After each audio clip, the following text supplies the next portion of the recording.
Okay, do not ever bring this to class.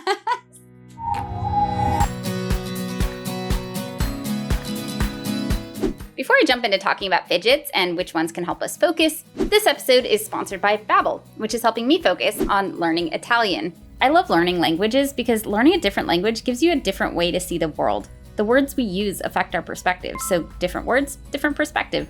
I actually have this book on Italian poetry that I love for that reason, and I looked up most of the words so I knew what I was reading. I already knew some Italian from taking it in college, but a lot of the practical everyday stuff I never learned, or at least remembered. And looking up a word at a time doesn't exactly help me when it comes to having a conversation. And next year, I want to go to Italy, so I figured it was time to do that. Babbel is teaching me real-world practical conversations in a way that I consistently feel successful at, which is nice. È mezzogiorno. È mezzogiorno. È mezzanotte. Right now, I'm learning how to make plans with people. C'è un bel film a mezzanotte. Buona idea. And how to tell time, which I'm admittedly not even great at in my own language. The lessons are short enough that I can do one between meetings, or I can binge a bunch of them when I'm mindfully procrastinating. It's super convenient, and every lesson I feel like I learned something I can actually use. Not only is it helping me with conversations, it's teaching me to read and write better in Italian too. Maybe eventually, I'll be able to read in Italian without having to look the words up. If you'd like to learn a new language, I highly recommend Babbel, and you can get 60% off your subscription. Just click the link below. And let me know what kind of language you want to learn, and why. Hello, brains.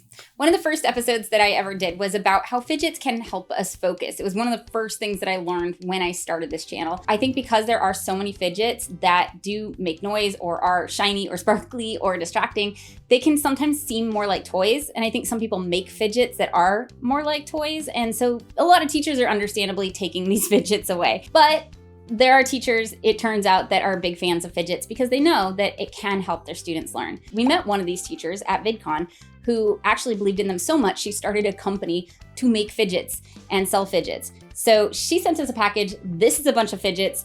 I have no idea what's in here. I'm really curious what a teacher chooses to sell and thinks make good fidgets. So let's open the package. Probably need better scissors. I don't know if I'm open. I don't want to cut anything. Oh my gosh. It feels like ADHD Christmas. I already see a couple of my favorites. I'm so excited right now. Oh! Okay, this is super fun. I'm so excited. These are great. You can't have this one. I'm already using it. All right, what is this thing called? All right, this is an atom ball. This one's almost overstimulating to me. It's nice that it's quiet and I would probably get used to it, but I think because it's new for me, it would actually distract me, at least at first. And there's like a lot I can do with it, but I think for something like anxiety, it might be really helpful, but this would, yeah, no, I would totally distract myself with this in class. I want to, yeah, that probably wouldn't be the best fidget for me. Another teacher friend of mine had a really good set of rules for fidgets in her classroom. It can't distract you and it can't distract somebody else. Yeah. Ooh, pull and pops. You pull, it pops. This already sounds like a terrible idea. I'm not saying I don't like this. I'm saying I immediately feel like it's a toy rather than a fidget. Oh my God, it's cute. It's a narwhal. I love it already.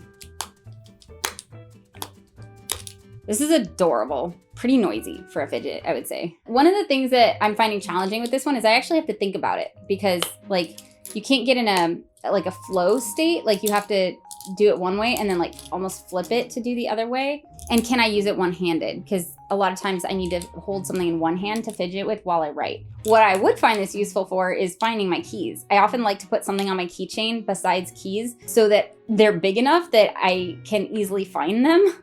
And this is freaking adorable. So I would totally have this on my keychain. Probably wouldn't make it into my fidget pile. Wait, you pull, I feel like, oh, that's what you're supposed to, okay. Now that I've read the instructions, let's see if I like it. It's still a two-handed fidget because I can't, it's a two-handed fidget. Ooh.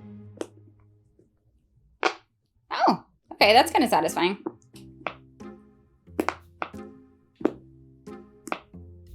Hey. No, stay. Oh, now it's pissing me off. Okay, because I want to push all of the buttons in, but I can't. Having the satisfaction of pushing in one of the buttons, but then like it pushes another one out, it feels like whack-a-mole, which my life already feels like that. So like this is actually stressing me out more. If I'm not looking at it, I don't think I mind, because then I squeeze it to pop everything back out, and then I can just kind of like feel where the bumps are and push them in. This one is fine for me as long as I'm not looking at it. If I'm looking at it, then I also have mild OCD, so I can get a little obsessed with like making sure that all of them are pushed in, and again, that pisses me off. I feel great. I'm getting a lot of sensory input. ASMR? That's interesting. I have not heard of an ASMR toy. That doesn't mean it's not a thing. Let's see what it sounds like. I feel like the ASMR part is a bit of a stretch. Not gonna lie, but this is great. What I like about this is like, it actually stays in the shape that you squeeze it into. I like stress balls, but there's something not satisfying about them when you squeeze it to get the stress out and then you let go and it goes right back to what it was. This feels like, I don't know, like I had an impact on it. Like I'm just like, I'm stressed. And I'm like, yes, I see the stress imprints. I don't know why, it's just really satisfying to me. And it is quiet enough. I could use this in a class. So the teacher that sent us these apparently does use this in her classroom because it can't roll off the desk. That's not actually something I would have thought of, but yeah, that makes sense. As helpful as a fidget is, if it rolls off the desk, it will still be distracting. So I'm a fan. I like this. Stretchy dough ball. Ooh. I will immediately lose these. Okay, maybe not. I bet they all stick together pretty well. They're like greasy. I don't know if they're supposed to be greasy. Interesting. This is sensory bad to me, but that doesn't mean it would be to somebody else. I don't know. I don't like the feel of it. This is one that I really like visually and I like the idea of, but I am hating touching this thing right now. Nope, I'm done. Nope, I can't do it. Ah, man, it's so cool too. I wanted to like that one. I want to make it clear that this is a react video, not a review. This might work really well for some people. I'm not reviewing it here. I'm just expressing how I personally feel about it. Oh, okay. These probably go on pencils, right? I immediately want to chew on this. Is that what I'm supposed to do? Okay, I'm supposed to chew on it. Cool. Yeah. Oh. Yeah. Yes, for a couple of reasons. One, you and/or your kid are already chewing on pens anyway. And two, this is a lot safer than getting ink in your mouth. I'm curious if my pens would fit in it though. I don't think mine would. It fits on my pen cap. Yeah, it's not gonna work on my pens. Maybe. Kinda, yeah. Yeah, so it would work on a pencil. Oh, all right. Ah, one of my favorites. Yes, I love these. The last time I ordered these online, I think they were called the Boink. Love these. Quiet, foldable. You can stick them in your pocket. They're cheap, you can lose them, and that's fine. This is like a test-taking fidget to me. Like, you're not gonna distract anybody, but you have something to do while you work. More fidgets! Ooh. Oh, okay, more poppies. There's another keychain one. Oh my God, BFF edition, that's really cute. Like friendship bracelets, but you got friendship keychains. This is sushi, and it goes with soy sauce. That's freaking adorable, you guys. For people with ADHD, we often have trouble with friendships, and a lot of us struggle to make and keep friends and are rejected, honestly, so often in our lives that like we start to expect it. And so having some sort of visual cue or reminder that somebody cares, I think is really sweet. I like the idea of this, regardless of it being an effective fidget in the classroom or whatever. It's like a reminder that somebody likes you. It's a reminder that you have a friend. Pal, you want to be the sushi to my soy sauce? Oh. Thank you. I feel so honored. Yeah, okay, these are cute. I like these a lot. It's the big present. When I was a kid, at Christmas, there was always the big present. Like my mom would always be like, okay, this is your big present. So I would know to get excited about it and also like understand that like this is why like the rest of the presents are a little smaller because this one's a little bigger or nicer or we spent a little more money on it. This feels like my big present. I don't know how much these are, but like this looks pretty cool. Finger slug. What?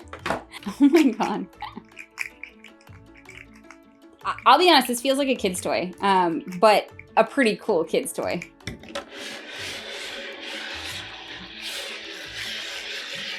%, I should not be using this in class, but it's super cool. The sound is really nice here. ASMR. The movement is really nice too. It's really smooth. You can move side to side pretty easily and up and down pretty easily.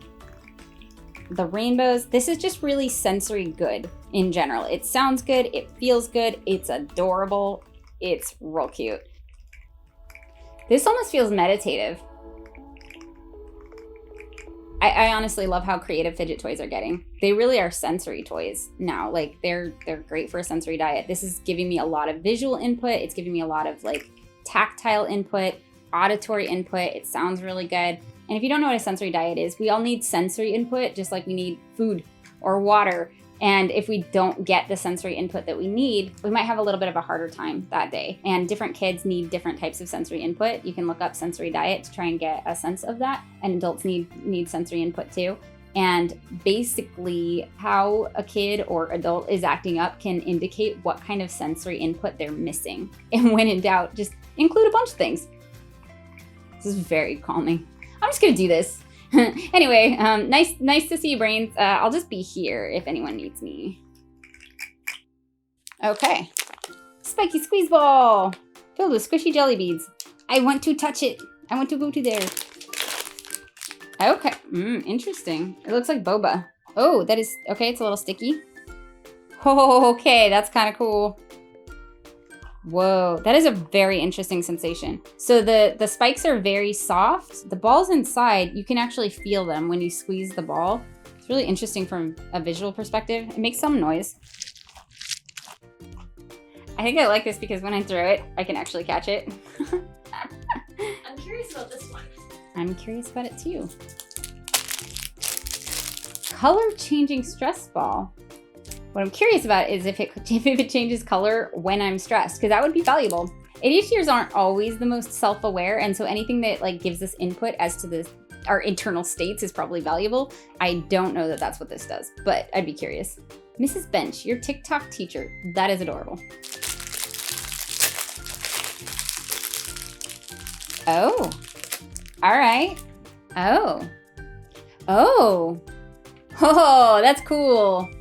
That's a really good fidget.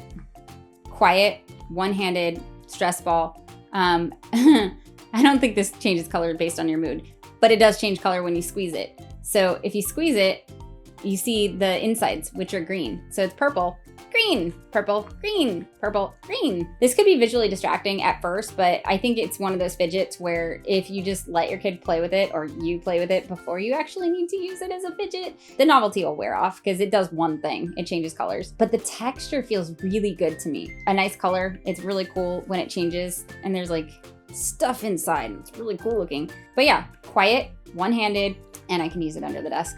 That's like my thing. And doesn't roll off the desk. I see why a teacher made this, is my point. Pal catch. So yeah, whatever you're trying to learn, whether you're doing homework, classwork, you're trying to learn a new language like me, I do think fidgets can be really helpful. It's just a really individual thing. Again, the goal is to have something that helps you focus or decreases your anxiety without distracting yourself or anybody around you. Thank you to Mrs. Bench for sending us all of these fidgets. It was really cool to be able to react to new ones that I haven't seen before. And thank you again to Babbel for sponsoring this video. Without you, we couldn't do what we do. Thank you to my brain advocates and all my Patreon brains for making it so that we can do things like go to VidCon and meet amazing people like Mrs. Bench who are trying to make the world a better place for those of us who need to fidget.